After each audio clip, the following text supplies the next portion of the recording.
आज की कहानी है उस संत की है जिससे मिलने के लिए भारत के महान विचारक, समाज सुधारक स्वामी विवेकानंद तक खिंचे चले आए। एक ऐसा संत जो माँ काली से सीधे बात करता था और उन्होंने पूरी दुनिया को सिखाया ईश्वर तक पहुँचने के कई रास्ते हो सकते हैं। ये कहानी है रामकृष्ण परमहंस की।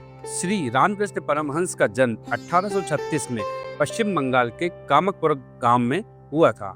बचपन से ही उनका मन सांसारिक चीजों में नहीं बल्कि भक्ति आध्यात्म में लगता था।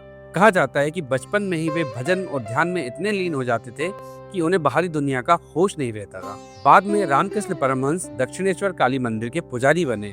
यहाँ उनकी भक्ति इतनी गहरी हो गई कि वे माँ काली को अपनी माँ की तरह मानने लगे और कहा जाता है कि वे माँ काली से बातें करते थे, हंसते थे, रोते थे। उनकी भक्ति इतनी सच्ची थी कि लोगों ने महसूस किया कि वास्तव में ईश्वर का अनुभव कर चुके थे। एक दिन एक युवा सत्य की खोज में रामकृष्ण परमहंस के पास पहुंचा।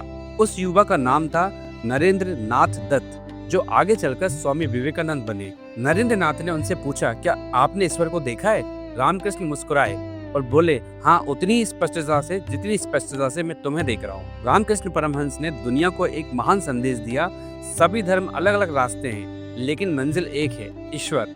उन्होंने सिखाया कि सच्ची भक्ति, प्रेम और सेवा के माध्यम से हर व्यक्ति ईश्वर तक पहुंच सकता है। रामकृष्ण परमहंस का जीवन हमें सिखाता है कि ईश्वर को पाने के लिए जटिल ज्ञान नहीं बल्कि सच्चा प्रेम और भक्ति चाहिए। उनकी शिक्षा आज भी लाखों लोगों को आध्यात्मिक मार्ग दिखा रही है। जब दिल सच्चा होता है तो ईश्वर दूर नहीं रहते।